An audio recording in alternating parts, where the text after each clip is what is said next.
నమస్తే బ్రో.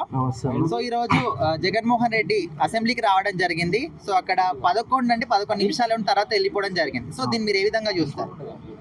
అసెంబ్లీకి వచ్చిండు, 11 నిమిషాలు ఉండి వెళ్ళిపోయిండ్రు, ఏదో గొడవ చేసిండ్రు.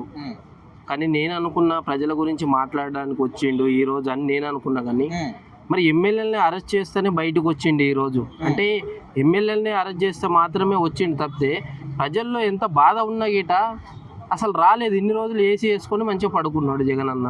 మళ్ళీ ఈ రోజు అసెంబ్లీకి వచ్చి ఏం మాట్లాడతాడని మేము అనుకున్నాం. ఎమ్మెల్యే గురించి మాట్లాడతారా, ప్రజల గురించి మాట్లాడతారా అనుకున్నాము.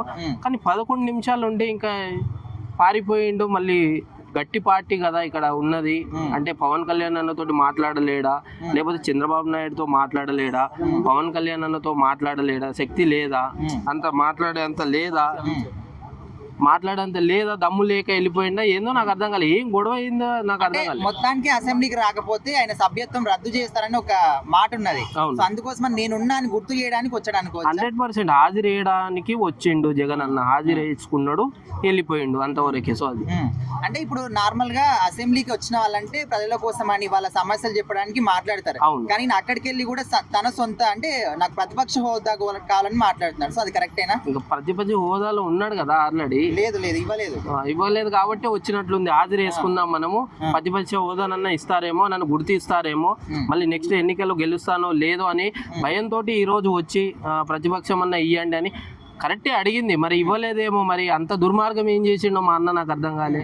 అంటే ఇప్పుడు చంద్రబాబు నాయుడు కావచ్చు, పవన్ కళ్యాణ్ కావచ్చు, వీళ్ళందరూ కూడా ఎదురు ప్రశ్నలు ఏమన్నా వేస్తారు, వాటికి సమాధానం చెప్పాల్సి వస్తుందని వెళ్ళిపోయాడు. 100% వేస్తాడు కాబట్టి వెళ్ళిపోయింది కదా. మా అన్న ప్రిపేర్ అయ్యి రాలేదు, స్క్రిప్టులు రాసుకోలేదు, ఎవరికి ఏ డైలాగ్ కొట్టాలనేది రాసుకోలేదు, అందు గురించి వెళ్ళిపోయిండు. ఎవరికి ఏ సమాధానం చెప్పాలనో తోయట్లేదు, ఆ స్క్రిప్ట్ అయితే రాసుకోలేదు, అందు గురించే వెళ్ళిపోయిండు. 11 నిమిషాలు ఉండి వెళ్ళిపోయిండు. నెక్స్ట్ వచ్చినప్పుడు స్క్రిప్ట్ రాసుకొని ప్లాన్ గా ప్రిపేర్ అయ్యి వస్తాడు. నెక్స్ట్ వచ్చే అవకాశం లేదు, డైరెక్ట్ లండన్ వెళ్ళిపోతాడని చెప్పేసి అంటున్నారు చాలా మంది. మరి భయం ఉంది కదా. మొన్న అన్నాడు బట్టలిప్పి కొట్టే రోజులు వస్తున్నాయి అన్నాడు. మరి జగన్ అన్నకే బట్టలిప్పి కొట్టే రోజులు వస్తున్నాయేమో, అందు గురించే నేను వెళ్ళిపోతున్నా జర్మనీకే, ఇక్కడికి అదే దుబాయ్ ఎక్కడికి వెళ్తుండు. సో అందు గురించే నన్ను గిట నా ఎమ్మెల్యేలనే వేస్తుండ్రు కదా, ఒకరి తర్వాత ఒకరిని వేస్తుండ్రు కదా.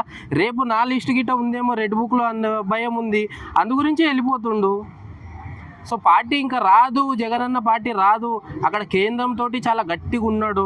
ఎవరు? చంద్రబాబు నాయుడు గారు చాలా క్లోజ్గా ఉన్నారు. అందు గురించే నా పార్టీ రాదేమో అని ఒక హాజరు వేసుకున్నాడు. వచ్చి హాజరు వేసుకొని వెళ్ళిపోయిండు. ప్రతిపక్ష హోదానన్నా ఇస్తారో, నన్ను ఈ ప్రజలు గుర్తిస్తారని వచ్చిండు, ఇయ్యలేదు, వెళ్ళిపోయిండు.